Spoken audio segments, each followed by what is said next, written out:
Wicked. Brrr. Here we are with Brittany Hoogenboom. Is that how I pronounce that? Yes. That's an amazing name, by the way.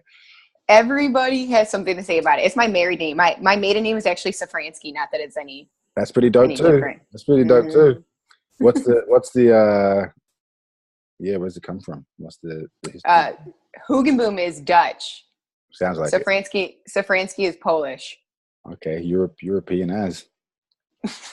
do you get to travel in Europe and stuff? You got like Europe? No, I have never been. My mom's side of the family is from Poland. My husband's dad's side of the family is Dutch. So that's where the Hoogenboom comes from. But I am Black and Polish. Black and Polish. What kind of black? Yeah, we don't know. I don't know where my family's from. My great grandma is from Mississippi. So that's all we know. Yeah. WPI. You've been at a little bit of Indian. What'd you say?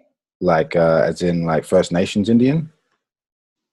Yes. Yep. American Indian. I don't know where from. Like we don't have a lot of information on our background. So have you done the I wish 23 and No, I didn't, because some people freak me out about it. They're like, everybody's gonna have your information in this, they can do this and that. I'm like, nah. I'm okay. I like to live in a bubble, so I don't really want people to have my information like that. Are you a conspiracy theorist? Yes. I don't talk about it a lot. You know why? Because I know the things that exist. I don't need to worry about them. I just do me. They're out there. They're happening. And as long as I do my part, then that's all I can do. But worrying about it does nothing but give you anxiety. So you just you just accept, okay, Monsanto. Yeah, exactly. Okay. What else are you going to do? Get up and go change the whole entire government? I mean, I can do that by sitting here and doing what I'm doing, by changing people's thought patterns and raising their consciousness. It's already going against what they're trying to do, but I'm not going to sit here and worry about it. They. I'm big on like the they. I like to include myself in the they. I'm like, it's what we're doing. We're doing it anyway. Mm-hmm. It's like exactly. Having a they for me seems to separate us. I'm not a huge separationalist. Is that even a word? But you know what I'm saying. Yeah. Talk to us more about what that is that you do with the raising the consciousness and that stuff. So I own a business called Synergy Soul. It's bringing all of the pieces of the soul together so they work in unity. Movement medicine, energy work, chakra balancing. I do intuitive readings with tarots and oracle cards. But it all started from when I got in trouble when I was younger. I was actually addicted to drugs when I was younger, and I found yoga. And so like you said, you had all these different jobs that you went through. I did that. I did it all. I worked in retail. When I was younger, I always wanted to do something in medicine. Then I got in trouble. I'm like, I'll never be able to get in medicine because I didn't have a high school diploma. And then I got my GED, went to school for physical therapy assisting. So I also am a physical therapist assistant, which I'm getting out of as my business picks up this year. But just learning all of these different things over the last 12 years that can assist somebody in healing themselves, but also raising their consciousness and their higher vibration. Because the higher we vibe, and people, it's a fad right now, raise your vibe. But it's not just a fad. I think it's popular because stores can grab onto it. It's like propaganda, but it's also a real thing. When we raise our consciousness, we're raising the vibration of love in our world. And the more that we can do that within ourselves, the more of the unity that we have for everybody else. Because when you raise your vibration, you're raising your understanding and compassion for all. So even if there's somebody that doesn't agree with something that you do, it's more of the understanding and respect for it. And in return, then we find a space of unity because we're all one in different forms in this reality, Mm-hmm. And so all of what I do is to help people find their inner voice, more of like, I call myself like an earth guide, an entity in this physical form to guide others to heal themselves from what things that I know that I have used over 12 years that I know work because I do them, As a fellow being inhabiting a flesh body, it's just like, okay, this works, the energetic wise, the food wise, and as well, yeah, I find that necessarily what will work for one won't necessarily work for others, but there are some universal truths and universal laws, exactly, and principles that you cannot deny as a being, have an effect. And what effect Exactly. might not be known, but definitely an effect that seems to be repeatable and seems to have benefit and seems to be valuable for across the board a lot of the time. Exactly. And you know what, like you said, sometimes it doesn't work for somebody, but if they try it, something snaps within them that's like, oh, well, I can alter this just this way. And now I use that base idea to form what it is that's going to work for me. And that's what I've done over the years. I was an atheist, didn't believe in religions. Now I use the base of all religions to do things that I use in my own healing practice, you know, but just, you can use all different parts of things and just kind of form your own way with different ideas or different ways of healing, or Western medicine, Eastern medicine, metaphysical medicine, whatever it is that you want, you know, and just take pieces and parts, the cherry picker. Yeah, yes, it's the Jeet Kune Do of healing. Yes. Talk to me a little bit about your just being like, I don't know what it's like to be a woman, number one, and I don't know what it's like. I do know what it's like to be black, but I don't know what it's like to be like a black woman or a mixed race woman. Yeah, talk to us what that experience was like for you growing up, and just like how things have changed, if they've changed. Yeah, talk to us a little bit about that. That's funny that you asked that, because I've been thinking about lately how I've been stepping more into just being who I am. Growing up, I grew up with my mom's side of the family. My dad was in jail when I was younger, and I just didn't see my dad's side of the family often. So it was primarily a white community, and my stepdad, who's Puerto Rican. So a lot of minority from my stepdad's family, but primarily white. And so I don't think I ever really stepped into roots of who I was, because I always identified with the white community, which sounds a little crazy, but it was just who I was surrounded by. And then when I started realizing and living seeing that even today in, 2018, that racism is a real thing, when I was younger, and people would make jokes like, oh, you're not black enough, or you're not white enough. And I'd be so confused, like, what does that even mean? What does that even mean? I'm not black enough. I'm both, so I have the best of both worlds. But then as I got older, I started to understand racism is a real thing. And it doesn't matter where you go. It doesn't matter if you go on either side, because on my blacks, and when I went to my side of the family that's black, I wasn't black enough. When I went to the side of family that I was white, I'm not white enough, And then I realized, holy shit, this is like, you just get kind of stuck in the middle of it all. And so I just stepped into who I was, not caring about what anybody else says. But I also tell them, like, I'll call people out, especially on my white side of the family, like, you're racist. I don't care what you say, you are. And that the comments that you're making are racist comments. But you don't think that they are, because give us an example, just so we can point it out here, like for black jokes, for those that weren't there. Black jokes. The funny thing, like, one all the time. Oh, black people love watermelon. Like, actually, I don't really eat watermelon that often, but whatever it is. Or chicken. I'm a vegetarian. I have been my entire life, and maybe ate meat for 5 years. But like little things like that, and they think it's really funny, but really it's kind of offensive, and it's not funny to me. But also, I took a class in college about white privilege.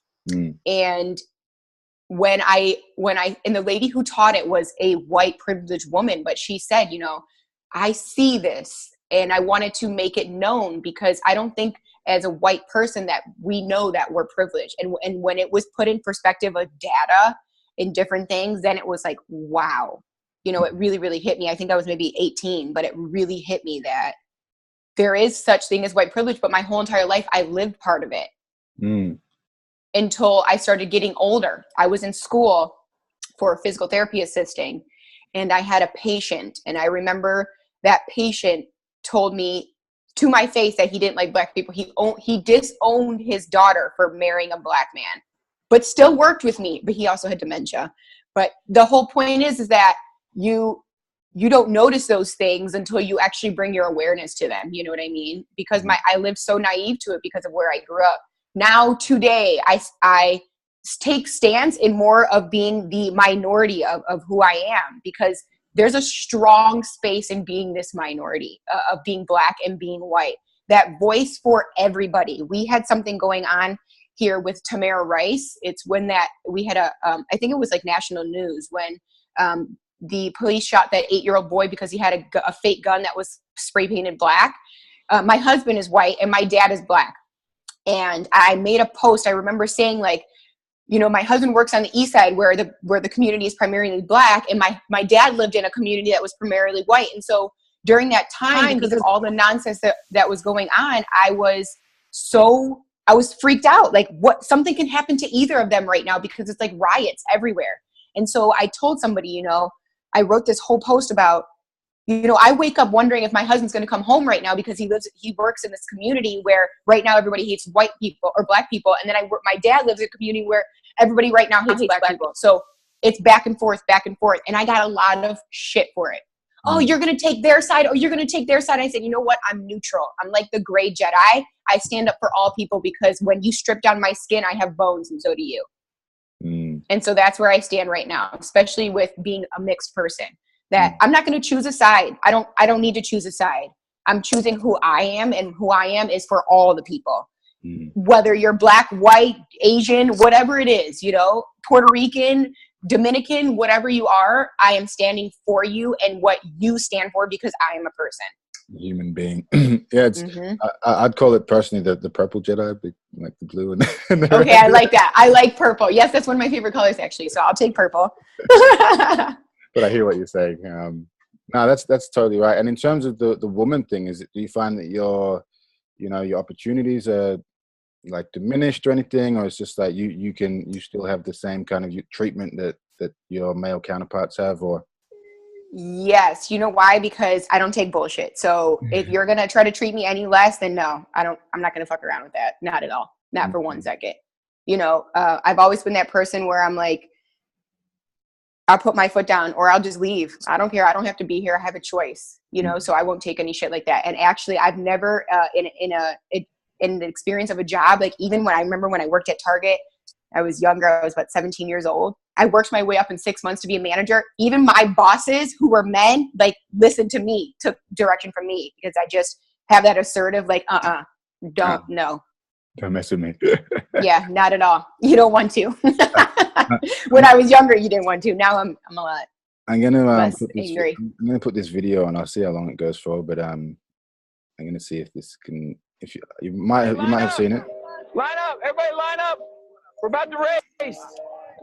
Everybody, line up. Can you see that? Yeah. Shoulder. Take off your backpacks. Basketball. Line up. Can you hear it? Yeah. Hey, we are racing for a $100 bill. The winner of this race will take this. A $100 bill. Before I say go, I'm going to make a couple statements. If those statements apply to you, I want you to take 2 steps forward. If those statements don't apply to you, I want you to stay right where you're at. Take 2 steps forward if both of your parents are still married. Take 2 steps forward if you grew up with a father figure in the home.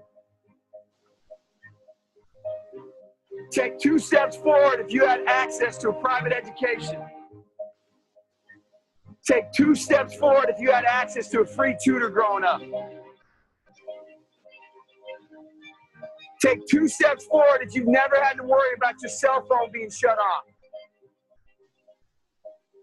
Take 2 steps forward if you've never had to help mom or dad with the bills. Take 2 steps forward if it wasn't because of your athletic ability. You don't have to pay for college. Take 2 steps forward if you never wondered where your next meal was going to come from. I want you guys up here in the front just to turn around and look. Every statement I've made has nothing to do with anything any of you have done. Has nothing to do with decisions you've made. Everything I've said has nothing to do with what you've done. We all know these people up here have a better opportunity to win this $100. Does that mean these people back here can't race? No. We would be foolish to not realize we've been given more opportunity. We don't want to recognize that we've been given a head start. But the reality is we have. Now, there's no excuse. They still got to run their race. You still got to run your race. But whoever wins this $100, I think it'd be extremely foolish of you not to utilize that and learn more about somebody else's story. Because the reality is, if this was a fair race and everybody was back on that line, I guarantee you some of these black dudes would smoke all of you. And it's only because you have this big of a head start that you're possibly going to win this race called life. That is a picture of life, ladies and gentlemen. Nothing you've done has put you in the lead that you're in right now. When I say go, on your mark, get set, go.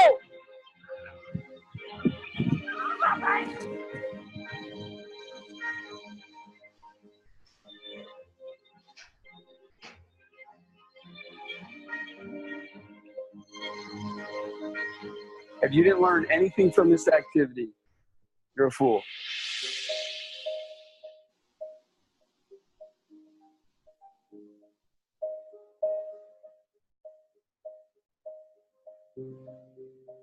There we go.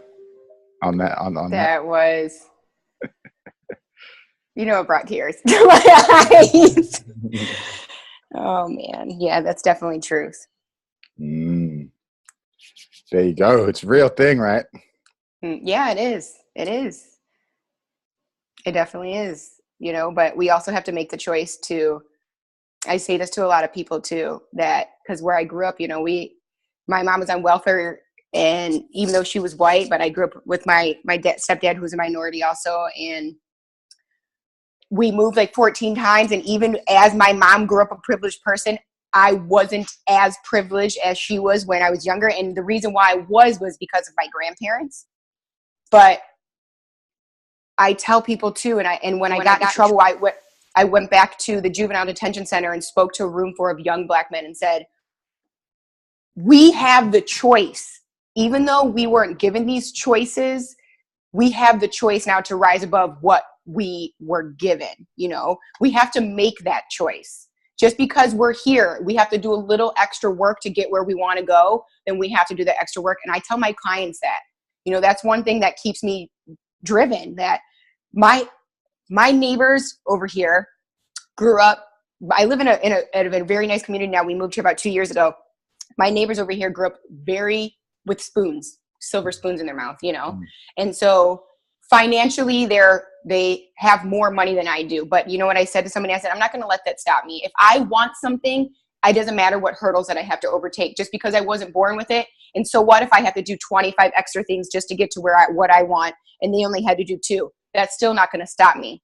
That's like a space of, making excuses for ourselves. And yes, there are some things that we have to work harder for. Some things we just have to sweat our ass off more than other people. But if you really want it, then that's when you're going to do it. And that's when you stop making the excuses and say, well, yes, I was born into this or I was born into that, but I'm still not going to let that stop me. And that's the heart of, of being driven. You have to be driven for whatever it is that you want. Yeah. And that doesn't matter where you started. It's like that's not at all still going to be the case. I would say even being somebody who is kind of like, I do believe in talent, like people are born with a specific DNA, like for instance, and it comes from oftentimes hardship if your DNA is kind of wired in a way that was like more advanced or enhanced, like the slow twitch fibers or the fast twitch fibers and stuff. Or even just like, you grew up in war-torn countries, like the family and stuff, like you're just going to have more of a grittier kind of genetic makeup. And I believe if you found it easy in life, like at school, like you top of the class without even trying, athletic ability, like it's like, oh, it's easy for me, reading, writing, all that stuff was easy, fitting in, like making social friends is easy, like which it was like for me. I feel you even have to work harder again, because it's just like, well, you're going to get beaten by the people who didn't get it so easy but had to work their asses off, So if you've got a level of I guess talent, then it's even more important for you to have that drive and have that discipline that to really commit yourself and really dedicate yourself to the task at hand. Exactly. Yeah, it is. You know, like you said, it doesn't matter where you came from or what level. If you want something, you have to dedicate yourself to it. Mm. If you don't, then you're just being lazy. Some things, yes, some people get handed things, you know, some people do. What are you going to sit around and hate on them for it? No, you're going to work even harder because you know you want the same thing or you want something different for yourself, you know? And is that So something? many of us, Go on. go ahead. Go on, go on. So many of us. So many of us, you know, sit around and especially with social media, it's a big thing with social media. People see, look at what this person has. And then they get upset. Well, this person has this, this person has that. Well, why are you sitting there worrying about what they have? Why don't you just mind your own business and go do what you want to do? Go get yours. There's plenty to go around. Plenty to go around. Exactly. There's more than enough to go around. We can all have the same exact job and still make all the same, more than enough money than we need. Mm. And we will all still have more than enough clients or patients or whatever it is that we need. Mm. You know, I saw something that somebody said, well, a lot of, with yoga, let me give you an example of yoga teachers. One time there was like one yoga teacher in the city, then there was like 25. Well, guess what? There's enough people that every single yoga teacher could make more than 6 figures doing what they want to do and still have enough clients, and there would still be people left because that's how many people and opportunities there are in their world. We limit ourselves with that thought process that, oh, well, this person is doing the same thing. Now I'm going to lose this or this or this. No, you just limited yourself with that thought process. But thinking and knowing that it's limitless and there's more than enough, there literally is more than enough. People are born every day. 100%. And there's that similar concept in a book I was reading recently called Eat People. And it was the concept of giving your best stuff away for free, or like teaching the people your best stuff so that they can be self-sustainable. So like if you have whatever, you've got some sort of technique or some sort of principle that is like, or like IP that you have, that you've created this thing and you're in love with it because it's like your baby. The concept is to teach your people who are paying you money, like your clients, to teach them that thing so that they're self-sustainable and autonomous, so that then you're forced into a whole nother level of, okay, I've got to come up with something new now to then give more value and more value. And people freak out, no, I can't give away my stuff. Then how am I going to eat? How are my kids going to eat? Well, you're going to be forced into a whole nother level of operating as a result of you giving your best stuff away. And that's not just with your own IP, but that's also with any kind of value that you have. I did a challenge, can't remember when I did it. It must have been 1.5 years ago or something, maybe more. Time is a bit weird for me. And people will ask me all the time, hey, like, oh, you remember that? Oh, I'll tell them, you remember that conversation we were having the other day? They were like, that was like 3 years ago, dude. But yeah, it was the other day in my mind, you know, so 18 months could be 3 years, but it was by the time Facebook Live was a thing. And the concept was just to give my best, like it was like 30-day challenge, every day for 30 days, just teach my best stuff. And like by day 20, I'm like, damn, I'm just recycling stuff. I'm like, well, I've given all away my best stuff. And it just forces me into a whole new level of value that I can give to people and gets me asking more quality questions. I think there's definite value in that. And it reinforces that abundance mentality that there's always more to give and there's always more to have at the same time. It's funny that you said that because yesterday I literally just posted that I'm going to open up a mentorship in July. And I'm like, you know what? I want somebody, because my ultimate goal is to have a nonprofit metaphysical healing like mansion of people that can come in and utilize whatever it is that they, you know, energy work or whatever it is that they can bring to the table that isn't traditional. So I was saying to myself, I'm like, I have to have more people that do what I do, the way that I do it, you know? And I know a lot of people are drawn. And as soon as I posted, it was like 9 people emailed me like, what is this? Because how do I get in exactly on what you do. Yeah, exactly. And so I'm going to only take one person in July. It will be a paid mentorship. So basically I will be at their service for every single day throughout that 4 weeks, you know, and it will give them activities to do and things that I do on a daily basis so that they can see what it is that I do and just, you know, diving deeper into things that they want to dive deeper into. But yeah, that's funny because that's exactly what I thought. I'm like, yeah, I gotta start giving this out to other people besides of just what I do, you know, because I do live readings and I do free, breath techniques on live and just different things around here. But I'm like, I want to show somebody exactly how it is to like build up like this, you know, especially with this year stepping into the space where I am now stepping away from therapy completely and going into only being my own boss 100%, and knowing that the finances, they just flow. I don't have to worry about that at all. And feeling safe with it, you know? And so the fact that I could do that, and I did that in the matter of, I've had this business for 4 years. January, I actually set a price. And now in April, I'm like, holy shit. I looked at my husband yesterday, like, did you see that transformation from January to April? That was more than 360. I don't even think there's a number for it. And now that it's moving so rapidly, I have got to quit therapy because I am moving like this, and it's going to stop if I stay there, you know? Oh, that's a good point you bring up, and congratulations on that. And thank you. There's many things that have come up right now. I've also had one of the most amazing quarters of my life as well. And it's just that, it's just saying yes to whatever wants to come through, saying yes to life, right. Yes to the destiny. And it's also saying no to the bullshit as well. It's saying no to anything that isn't the intention. And that's actually one of my formulas. It's the focus formula, which I've, which I apply and I teach a lot, which is the first step in the focus formula is to get super solid on your intention. Know exactly what it is, what it looks like, what it smells like, feels like, feel it in the now. And you're just able to articulate it in specific detail, vivid detail. Once you have that set, then it's all about just saying no to anything that isn't that. And that's like setting boundaries. We just say no window shopping, no scrolling. If it doesn't get me to that first thing, then it's a no. And that's like the last part is, the stop browsing part, which is, if it's not a committed action and it has to do with the first piece, then it remains a no. And that formula there just helps you to create the reality that you have in your mind. But if that intention isn't strong enough, the next two steps are going to have to be employed. Whereas if the first step is solid, the other two don't really come into play because the intention itself draws you forward.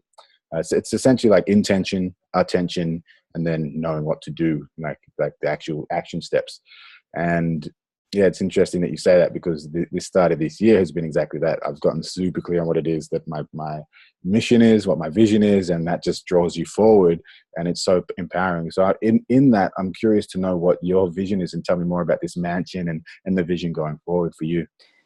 So right now, because that's something that I want in the future, but right now my intention is to literally build a healing empire within myself. So be able to offer what I offer in many different forms, whether it's here. So now I have in-person sessions, online sessions. Yesterday, I opened up readings that are allowed to be or sent in recordings or in PDFs. I am about to sign a contract to do my first healing retreat, which I manifested since February 1st. I remember writing it down, and I found the post that I made. A healing retreat in Mexico at a retreat center, 8 days of chakra balancing. And that is like, when I say that, I'm like, whoa, because I remember when the person reached out to me, I remember posting that and saying, I had a look, I like scrolled all the way through, like, when did I set this when did I put this out there? February 1st, 2018. And I looked and it said like, oh, I want to be able to do it like this and this and this. And it happened. And so now I'm signing my contract today, putting it out there, filling up these spots, going to be teaching in Mexico in June. I'm like, holy shit. So right now my intention is this: grab onto as much experience and as much as I can give at what I do in many different forms, whether it be retreats here or workshops or, webinars or whatever. Just keep giving what I have, because the more people that I can bring into doing what I do, that's ultimately then when I'll build the space, and I already know that space will come. I'm not worried about what it's going to look like, where it's going to be. It will come once all those people are collected, and then I'll know it. I'll feel it, like, okay, now it is ready to invest in that. And now I have all these people here with me doing all these things that they're doing. It's kind of like I'm investing into them because I know eventually they'll be able to come back and invest into the healing space. And for you, the healing is important. Like, you keep coming back to healing. Is that something that yes, it's like been the life changer or the game changer for you? And yes, and you've seen it help others who, like, what does it help them in specific? Like, specifically, what has it helped the people that you've worked with to then go on and do or have in the world? It's kind of like that high priestess work, the woman in the tribe who can take the darkness and use it to feed the light. And that's what I've done. So been through drug addiction, and I was raped and just was a promiscuous teenager, and put myself in situations where I'm like, holy shit, how did I even get here? Can relate. Numerous times, you know? And so knowing how to heal from that, but also like taking all those things and knowing that that is not you. That is your past. That's where you're growing from. You can use that to grow from there, especially traumas, you know, showing people that releasing your traumas can bring you back to your authentic self. Holding on to the past is literally keeping you back there. So it's, I have a session called Vibrational Ego Alchemy. So it's not releasing the ego, because we don't actually, you know, destroy energy. We transform it. So we're taking that energy and transforming it into something that you can utilize, like absorbing the negative and spitting it back out positive, or releasing that specific energy pattern back to where it came from, because you know it no longer serves you. And so a lot of the times when I do those alchemy sessions, people get sick right away.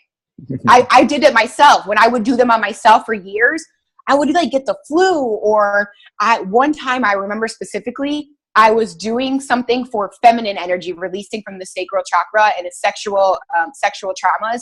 And I felt amazing. I'm dancing. All of a sudden, instantly started sweating and started like getting sick. My nose was running. I'm like, oh my gosh, I'm getting a cold. And then I realized, well, that's what's happening. As soon as you shake up that space of energy, then you're releasing it. Now you feel your authentic self, the high vibrational being that you were born as, that you came into this world as, and releasing the karmas even from your ancestors, because those aren't our karmas. You know, we have to live our whole purpose here. And by living our whole purpose, that means releasing anything that we didn't come here to do. And like you said, our purpose may change throughout the day, or even, you know, throughout a minute. But if we don't know that pure intention, because other things are telling us otherwise, then we're not going to be able to live that purpose and what it is. Mm-hmm. And so the healing is self-healing, using all these things to heal yourself. Mm. And in terms of people, like for you, has it been something that came easily, or like has opened your mind? Because I work with quite a few people, because I teach Qigong and I work with energy, and, you know, I do work with chakras, I do kinesiology, I do a lot of stuff which is invisible, or, you know, it's just like, people, it's not necessarily quantifiable, or, you know, even though it is, we're working with a lot of biofeedback stuff recently, that we're just working into the mindfulness and making it more quantifiable so people can see it with the scientific mind. I'm very scientific minded at the same time as spiritual minded, but I guess the question is, for you, was it always easy to feel energy and to work with chakras and work with this healing energy? And for you, working with people who it's not so easy, what have you found to be, to be like kind of the eye opener, or to help people to start feeling these things and opening their minds and opening their senses to start experiencing some of this stuff? Yes. When I think about too, when I was younger and just, you know, but I told my husband too, because I also identify myself as a witch. And so I made my first tincture recently under the full moon, this last full moon in March. And while I was making it, I had a flashback of when I used to play in the yard and make tinctures. And my mom would be like, that smells so gross, you know, or whatever. But also just feeling things and like looking in my bedroom and watching just energy float by when it was dark and seeing fractals of light. And never did I think about it until I started doing things. But I also realized that when I started doing drugs, I would cover up those things. And so I think that's what I was doing, was I didn't want to feel that because it was so intense. Mm. But then as I became sober, I'm like, wow, that intensity is because we're literally feeling that unity of the consciousness, you know, that one giant ball of energy that's that we all are feeling that. And so I remember when I first started talking to people about this, I was at it was about 5 years ago, and not just about yoga, but just about energy in general. I was in a nursing home that I was working in, and one of the women said, I don't even know what you're saying, but you are so convincing by the way that you say it. I just want to do it, you know? And so that's what I said. I'm like, oh my gosh, it's not, I think I know so deeply that it comes off like that, and people question, even where I'm at now, where I work at ALPT. It's a therapy place on the east side over here. And I'll be talking about it with another patient. Next thing you know, the other 4 patients are like, what are you talking about? I need to know. And then I start explaining it to them, and they're like, wow, well, let me have your card, or let me, you know, whatever. And it's just the enthusiasm, because what I'm putting off is what I know inside. And so it kind of like sticks to them, and then they become curious. But I think once I remembered my Reiki teacher telling me that you can't tell people about these things. You have to show them how it works. And so I show people. I'm like, you see where my life is right now? Let me tell you where it was before. And these are the things that I use. You don't want to believe me? Well, then try it. Yeah, beautiful. So it's like that transmission we were talking about earlier. If we talk transmission, that's something that's big in the martial lineages as well. Like, if you don't embody something, there's no way you can pass it on. So it's like exactly. You know it, but you have to walk your talk. Otherwise, there's no passing on something that's diluted. Exactly. And two, I'm not very a scientific person. Like I don't really need to know what science has to say because I can feel it. My best friend, her name is Brittany also. And she's the science. She's always like, but why? And I'm like, I don't know, but why? But I can explain it to you from an energetic standpoint because I'm feeling it directly in my bones. You know what I mean? And then she would try to figure out, she's like, B, you're right. Well, I told you I was right because I felt it, like I don't have to see it in front of me. All I have to do is feel it and know from that feeling. And so I've always been that really deep feeler. I've always felt things more than I need to explanation. I don't need an explanation. As long as I feel it in my gut, I know it's true. 100%. I can relate to that. And I can relate to the other side too, and to wanting to know why. I don't necessarily care why, but it's like, my intuition, I trust that it's, I'm like, well, even if I can't see it, I'll be a bit skeptical until I can see it. But then I've seen so much stuff that isn't seeable that I trust in something. I'm like, I'll just take people's word on it. Right. A lot of the time I'm like, cool. I'm open-minded. If I've seen some of the stuff I've seen and then I hear some stuff from other people, I'm like, well, anything is possible, right? Yes, exactly. People come to me like, well, I hope you don't think I'm crazy. I'm like, look, nothing can sound crazy to me. Believe me, the shit that I've seen or felt or been through, you're fine. Just go on. and in terms of those people who say, look, I have no idea what you're saying right now, but I want a piece of it. Like sort of, how do they then experience similar stuff where they start opening to feeling and seeing stuff that wasn't seeable or feelable before? As soon as they said that one thing saying like, well, I want to know, that's it. That's all you needed. It was like that door. They're like, well, I want to know. And the universe is like, here you go. Yeah, you can see. It just opened. Yep. And then they come back to me like, you have no idea what just happened. I thought about this person. I called them and I'm like, well, keep doing that, or I meditated. Now I feel like, well, keep doing it. And so as soon as they say that, they ask me things like, well, what can I do? And I'll give them little suggestions. And then when they come back, they're like, wow, and then, and then they start coming at me with, I looked up this and I researched this and I'm reading this book and this and this and this. And it just, I'm like, I just shake my head and smile because I'm like, yes, I know, I feel you and I want you to keep doing it. So keep doing it. You know what I mean? It correlates. And in terms of, you were talking earlier about the social media and people like seeing other people on there and judging them or hating on them and not taking responsibility for their own lives. And I guess I didn't even have an Instagram, I think 3 years ago, and I had Facebook, but I wasn't really big on it. But I find that it's just amazing the way that we can connect. Like we wouldn't be connected without it, and I don't even know how we connected. Somebody through someone. That's how it works.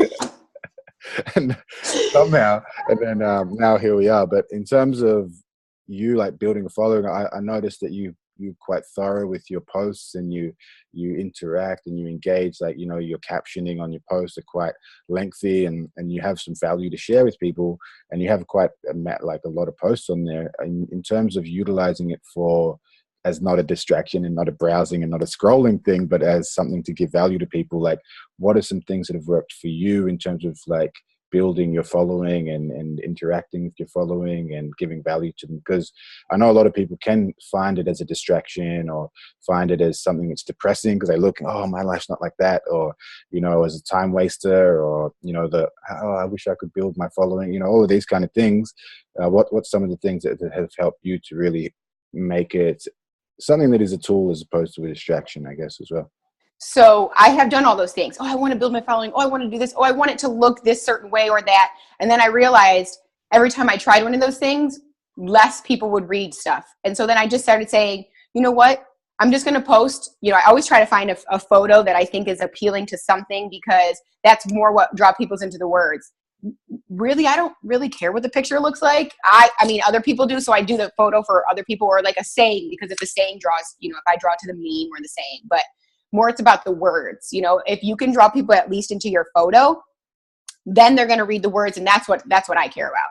And so I told myself, after going all throughout these things, and I'm like, oh, I'm going to make it look this way, and I'm going to have a theme in this, and I've done all that stuff, and I'm going to do these just so that I can get engagement. Then I'm like, no, I'm not doing that anymore. What I'm going to do is, unless I have something authentic to say that can benefit people, I'm not saying shit. Or unless I have a meme, like a meme of something that if those just words right there will hit somebody, I don't want to say it. Or unless I have something that I'm sharing, like, I'm going to share about a class that I'm offering or something, I don't want to say anymore, because it's literally a waste of my energy. It's like going to talk to somebody who's like, I don't care what you're saying. So unless I have something valuable to say that's authentic within myself, or I feel like, wow, I really want to put this out there for people to hear right now, then I won't post it anymore. I've caught myself like not posting for days and just using my story, because I'd rather hurry up and say things because it's coming to my mind and I want to spit it out, rather than take the time to write it. And I'll say, I do live readings on my stories in the morning. And sometimes I'd be like, well, I'm not going to post this reading because I really don't feel like writing it. You can listen to it. You know what I mean? But it's there. Now with this opportunity of having the stories, it's like, okay, I don't even want to write it today. Sometimes I would feel myself being forced to write something, and then it wouldn't feel as authentic. Unless I feel inspired to do it, I don't really want to do it. Yeah, that's huge. And that's a really, I feel, what's intelligent and wise way to live. Like, if it doesn't inspire you, then don't waste your energy. Exactly. and except for the things that we have to do, like, whatever. But you can find inspiration in everything if you look for it. Yeah, you can. To do what you love is something that I was talking to my friend actually about it. I'm like, I would work to the day I die. Like, I don't want to work just to retire. I love my job so much. Like, and if you don't love your job, that's cool too. Find something that you do love in it, or do something in the time that you're not at your job that you love at least, because life's too short, I believe, to do things. I tell my husband that all the time. I'm like, he's like, I'm retiring, because he works for our county government, and I'm like, I'm retired. He's like, I'm retiring at this year. I'm like, I'm never gonna retire. I'll do this till I die. I don't care. I'll be on the phone doing readings with people, who knows what I'll be doing, but I'll be doing it forever, because this is why I do it, because I love it. I want to die doing it, Yeah, that's amazing. Or at least shed this skin doing it. Shed this skin, Yeah, what is your thoughts or experiences? Have you ever died before, like had a near-death experience, or? Actually, yes. And it was all on drugs. It was crazy. I was at a festival when I was younger, and I had mixed so many drugs and then took ketamine. I don't know if you ever heard of people taking ketamine, but yeah. It's big. I literally, that stuff. Yeah. I don't know if I actually did almost die, or if I just felt like I was dying. And I remember looking at this random person who I was hanging out with. I didn't even know who they were. And I remember looking at him and be like, I'm pretty sure I'm dying right now. And then I fell into my hole, and I literally felt like I died. And then I woke up, maybe, I don't even know if I woke up or what happened, but it was like 2 hours later. That was my closest near death. I'm like, whoa, I don't know. Yeah, I literally felt like it was crazy. Maybe just an outer body experience, which I had more after that, but it was so intense. I can remember feeling like my heart was stopping. Wow. And just like everything got so black. And as I closed my eyes, and I'm like, I remember looking at the person. That's all I can remember, is looking at him and saying, I am pretty sure I'm dying right now. Yeah, that was it. I can relate. I can definitely relate. I've consumed quite an amount of that substance in my time as well. So I can definitely relate to some experiences like that.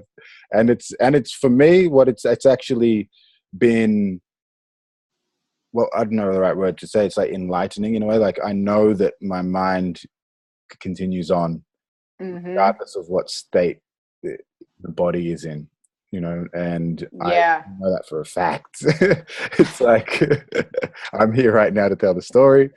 Exactly. So it's it strengthens my resolve in my mind and in the I guess the fact or the idea that life goes on. Exactly. You know, when I learned how to project, I taught myself how to project like on instant. I was doing it to leave this area. Like I would be like, I don't want to be here.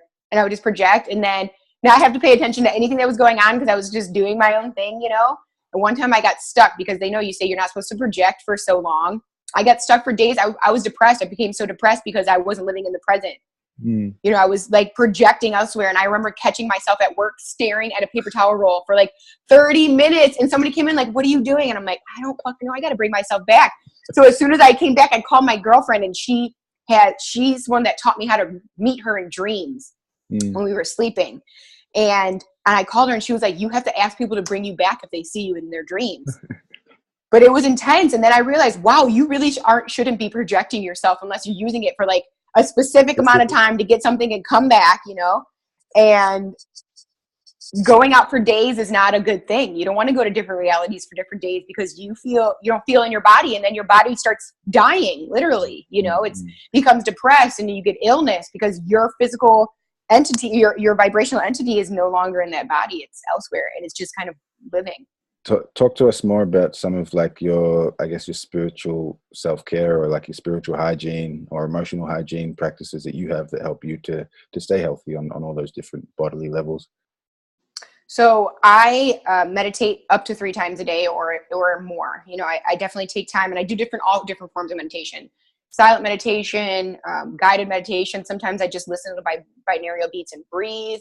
I do moving meditation. I've practiced yoga for 12 years, so I incorporate some type of movement medicine into my everyday because it's important. As much as we should be feeding our mind, we should be feeding our bodies. Also, the way I eat. Over the years, I was a vegetarian my whole life, but I was a junk food vegetarian. So now I eat vegan, but I watch the things that I put in my body. You know, sometimes I crave sugar, I'll eat fruit. And yes, I'll have my chocolate. And if the ladies make cake at work, I'll have a piece of cake because it's filled with love, you know. But being just more cautious about what I put in my body. And now over this last 4 months, I have really taken the time to take care of my mind before I do anything else. So when I get up, I make a list of things that I'm grateful for. I may listen to some affirmations, but I don't want to check my emails. And I went back and forth about this. I don't want to check my emails or look at messages or anything until I know that I am in the mindset that I want to be in. Otherwise, something may snap me out of the mindset just by looking at it, you know? And also taking a shot of apple cider vinegar. I've been doing that maybe for like 2 months straight because I did it before and then stopped. And then when I really saw the benefits, I'm like, wow, okay. You know, I'm going to do this every day. So a shot of apple cider vinegar and warm lemon water. And I quit drinking coffee because I am already a hyper as all shit. So I don't need to be any more hyper. This is not coffee. This is chai tea. You got the big one too. Yeah. Good morning. And I guess I kind of want to wrap it up. We could go on forever here, but yes, it's been great to chat to you and get to know you. For those listeners as well, this is the first time that we've chatted, so I know. I do feel like I know you. It is a nice flow, and I hope to continue the conversation as well. I guess a few things. The first thing that is coming through is kind of, are there certain downloads that you find yourself repeating, like that keep coming up for you? And if so, what are they? One of them is be true to yourself. And this year it has been boundaries. If you don't feel like it is, like you said, in part of your intention, don't do it. Even if that means, you know, taking space away from friends or things that you would normally do. And if people don't understand, fuck it, because it's all about you right now. If you can't take care of you, you can't take care of anybody else. And if you're spending too much time taking care of other people and worrying about what they're doing and what their opinions and what their egos say, you're not going to be able to take care of yourself. Yeah, awesome. And the That's other thing, hey husband, and the other thing was, where can people find you? Synergy Soul _ on Instagram, and also www.synergysoul.org. Boom. And yeah, finally, I guess it's something that I haven't done so far. I kind of do it just by asking questions, but one of my favorite things is to put people on the spot. So in terms of, is there anything that wants to flow through you right now that is just coming through that feels like it wants to come through? It could be, I don't know, a question. It could be a piece of poetry or something that you've written or heard, or it could be just something just to open up into flow and allow it to come through. Just, yeah, is there something that wants to come through right now in this moment to share with the people? Well, what is coming through right now to me is I am so fucking excited about this retreat. That's how I feel. I want to tell people, like, look, whatever it is that you want to do, you can do it. You have to believe in yourself every waking moment, every sleeping moment, every moment that you wake up. You have to take that time to constantly believe that you can do it. And anytime you fall and forget that you believe, do something that will help you believe. If you have to crawl to believing, fucking crawl to believe, because as long as you believe and know, and when you believe so strongly, then you come into a space of knowing. When that space of knowing is so strong, you don't have to believe anymore. You just know. And then it all happens for you. And so when you feel discouraged, know that you literally are a limitless being. There are no limits. The only limits are what you put in front of yourself. Your only limits are you. Your only competition is you. Your only challenge is yourself. You can make excuses for whatever it is that you want to make excuses for, but remember, it's only coming from you.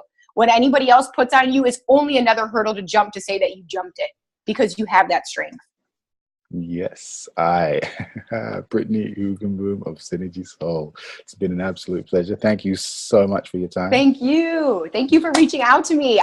We have to somehow get together in this physical life, you know? Yeah, let's do the damn thing. I should be out that way. I'll be in Jamaica in August, possibly on the west coast of Canada and the States before then. So yeah. Okay. Well, let's manifest. So you never know. Where are you based exactly? I'm in Cleveland, or Ohio. That's Ohio, right? Yeah. Cool. So that's kind of in that corner. Kind of. Somewhat. Yeah. It's in that same part of the world. Yeah. So it's in the same country. That's yep. That's a help. So just thank you so much. I appreciate you sharing some of your story and some of your magic, and I wish you all the best. I'm sure that this retreat's going to be amazing, and I'm so excited. I'll definitely leave some links are there still places for that for people who want to come? I didn't even post it yet. Well, this will hopefully it's posted by the time this comes out. This comes out in a little bit. So until I'll make sure to put some details there where people can find it. Awesome. Thank you. Thank you so much for your time, and let's do it again sometime soon. Definitely. All right, guys, until next time, thanks for listening, and keep the flow growing and the growth flowing.